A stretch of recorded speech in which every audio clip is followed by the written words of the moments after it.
Bad Boy Chapter 13, Marks on Paper. School was becoming a disaster. Simple formulas in chemistry eluded me. Math problems that I should have handled easily became mysteries. We were given quizzes early in the year, and I fumbled them all badly. Again, I was sent to the guidance counselor and sat in a wooden chair while he made a recitation of my faults.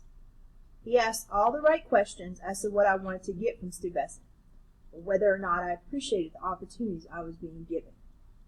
And for a student with your grades, your attendance is atrocious, he concluded. And then, punctuating his sentence with a gathering up of the papers on his desk, he asked exactly what my problem was. Can't you see that I don't like myself, and for all the reasons you are saying?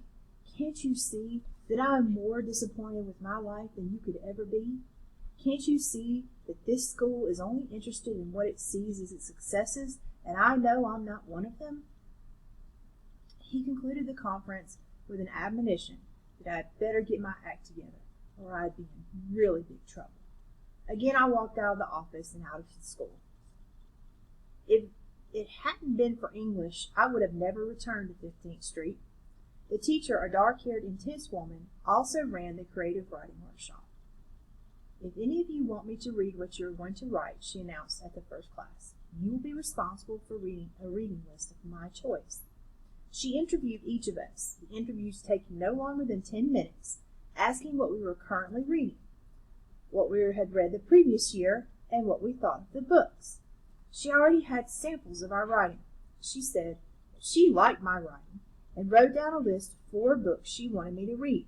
They were Penguin Island by Anatole France, Buddenbrooks by Thomas Mann, Perry Goreau by Honoré de Balzac, and The Stranger by Albert Camus. It was in the fall of 1953, and at 16 I was beginning my senior year in a near panic. Most of the kids at Stuyvesant were just waiting for acceptance letters for scholarship offers. The grades from junior year had already been submitted, and many of the students knew what schools they would attend. Sometimes I lied about being accepted to some school. At other times, I said I hadn't quite decided, and most of the time I avoided the question altogether by not going to school. I had not ever fully made the connection between my reading and the writing process. From time to time, I had made superficial attempts to identify with an author. This usually meant, when I was younger, copying an author's style. Later, it would mean imagining myself to be that author. Now my English teacher was insisting that I explore the two worlds, that of the books I read and that of my writing, and examine them for common threads. The first book I read was Penguin Island. I wanted to like this book because I wanted to like what my teacher recommended. Penguin Island is the story of an island inhabited by penguins who, in the mistaken belief that they are humans, are blessed by a nearly blind monk. Blessings are reserved only for people, and it is decided to change the penguins into people. Thus is created a virginal society on which the author can wreak havoc, whatever literary havoc he chooses. The incident that affected me most in the book was the eventual canonization of Orberosia, a rather wicked person during her lifetime, whose reputation grew after she died, and was manipulated by historians until it had become completely reversed. She was made into a saint, and fragments of her bones were considered to be sacred relics. I was having problems with my own religious beliefs and did not need this interpretation by friends. Could my religious beliefs be based on such convoluted history? It was the wrong time in my life for the book, but the right time as well, because of the clarity with which the author approached his theme. The book was less about what I consider to be the classic story form, the interplay between characters at a point of crisis, than it was about a broad presentation of the author's point of view. I had not thought about writing or books in quite that way.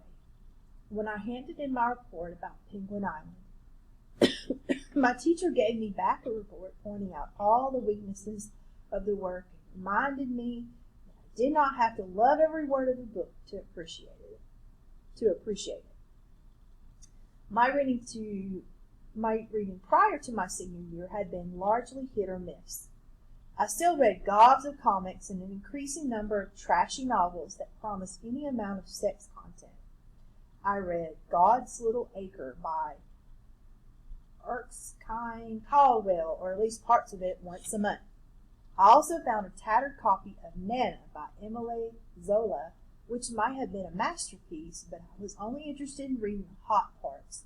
So if it was a masterpiece, I completely missed the other parts. I had never had a sustained period of reading really good books before. I borrowed Anatole France's The Crime of Sylvester Bernard from the George Bruce branch and read that while I was reading Buddenbrooks. I had dropped out of school again, so there was plenty of time to do reading at Central Park or in Riverside Park, where I sometimes hung out just above the 79th Street boat basin. Buddenbrooks was an intimidating book. The prose was so precise, so clean. The story was so logically laid out, without the gimmicks of Penguin Island. But it was chiefly intimidating because I was comparing my own writing to man's. I never thought of writing as a competitive effort, but on one level it had to be. Why should someone read my work when man was available? Why should someone read my work when all the classic works were available and all of them were better than anything I could ever produce? I read a long report saying why I liked Buddenbrooks and came up with as clever a list of negatives as I could. I also looked up how Thomas Mann had been created when he wrote the book. I also looked up how old Thomas Mann had been when he wrote the book and saw that he had been past 20, which made him old enough for me to disregard, at least partially. Buddenbrooks had taken me into a different world, a different environment from the one I knew about, and the conflict between art and the expectations of the business world had touched me deeply. The book was not about my world, however. It had nothing to do with Harlem or with anyone who I personally knew. The realm of great literature was still far removed from who I was and reinforced the idea that I was at a crossroads in my life, with only the lesser path available to me. I knew I would always be able to read good books and was fairly sure that one day I would be able to find them on my own. I was less sure that I would ever be able to write a good book. I next started 2 books, Balzac's Pierre Goriot and The Street by Black novelist Ann Petrie. I bought Petrie's book because I thought it might be sexy. I liked it, but it suffered in comparison to Pierre Goriot. As I went along the adventure of reading books selected by my teacher, I began to write again, began to put my marks on paper in the hope of constructing a world in which I would be comfortable. Putting marks on paper is always only a part of the writing process. The other part is looking at those marks and applying the judgment needed to ensure that the narrative that flies by your mind's eyes will be recognizable to an independent reader. At 16, I wasn't always sure what I meant. I also did not know who my audience would be. Would I write for black people, like the guys I played ball with? I didn't think so. Would I write for a white world that I thought might exist but had never really experienced? And if I did, would my writing be accepted? In the fall of 1953, I wanted to write stories with secret meanings that would relate to people like me, no matter their color or position in life. The stories would be short journeys from the mythical point of my mind to some wildly satisfying and morally logical end. I also wanted to put down on paper the labyrinth of my own fears, as well as a safe path through that labyrinth. During this period, my writings from day to day were nearly incomprehensible, even hours after I finished them. All the pieces were there, but the puzzle of fitting them together was escaping me. I sensed I was losing control of my writing. I began to read Balzac. Where Anatole France's work had been about ideas and wit, and Thomas Mann had been about precision and the ordering of character and plot, Honoré de Balzac to me was all about character. The story is about a retired merchant, Pierre Goriot, who has raised 2 rotten, spoiled daughters, who spends all of his remaining life supporting them in a lavish style that drains him of all his resources. The daughters are thankless and heartless. When their father dies, they don't even attend his funeral. But no matter how shabbily he is treated, Garo goes on. Life out of the obsession, living. But no matter how shabbily he is treated, Garo goes on, living out the obsession of his life. Away from the book, I imagined myself to be Garo, tolling away just beyond the edges of a world he could not enter. I decided immediately that I wanted to write like Balzac. I imagined myself writing longhand, an old-fashioned dip pen, stabbing furiously into the bottle of black ink, and then scratching with amazing precision across sheets of white paper. It almost, but not quite, supplanted my image of myself banging out stories on the typewriter. The old royal typewriter my father had bought. Me was saved, I believe, by the fact that I could type really fast and had difficulty in reading my own handwriting, even when I wrote slowly. French was a subject that I had great difficulty passing. It was not that language was particularly difficult for me, but it seemed that I could put phrases together only if I composed them from my own imagination, and did not respond to the questions on the essays. And the oral parts of the course, standing and speaking the language, completely eluded me. "Can you hear what I am saying?" the red-haired French teacher would ask me impatiently. Yes, I could hear, but I couldn't say the words in French any more than I could say them in English.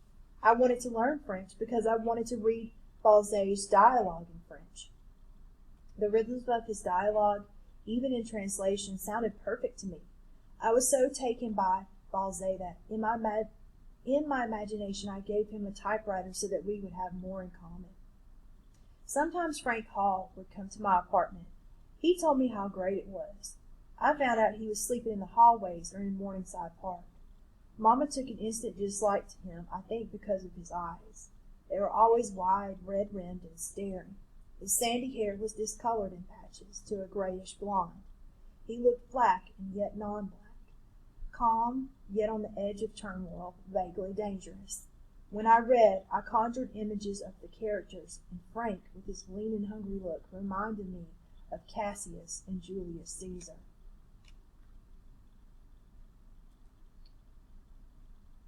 Mama didn't like the idea of me hanging out with Frank until the small hours of the morning. She asked me what we did, and I told her we just talked, which was true. He would also drink beer, or half and half, a cheap wine drink. If he got in the mood, he would sing songs his father had taught him.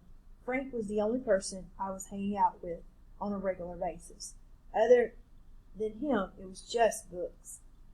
I didn't have money to get downtown, or I would climb. If I didn't have money to get downtown, I would often climb a tree in the park. I could sit there for hours reading, the world passing below pretending to be real, me above doing the same thing. The idea of reading a number of good books in a row added something to the process. I'd always had trouble doing nothing, either physically or mentally. If there were spaces, I was compelled to fill them, and the books were doing that.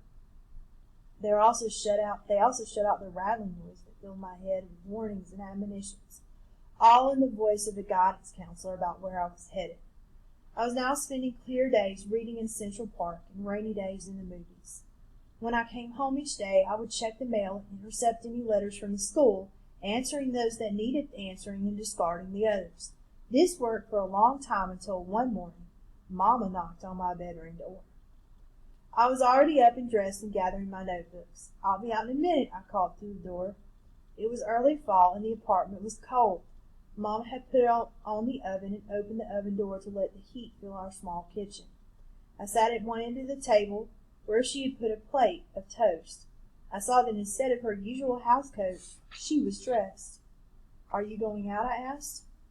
"I'm going to school with you this morning," she said flatly. Oh. When had I been to school last? I tried to think. Surely not within the last few weeks. Somehow she had found out, and we were going down to Stuyvesant together to pay the piper. She wasn't screaming. There were no demands for explanation. Just the idea that she was going with me. Fine. We didn't speak a word as we boarded the crowded A train. She had never gone with me to Stuyvesant, and she was probably suspicious when we changed at 14th Street. The L train that went from 14th Street, 8th Street Avenue to 1st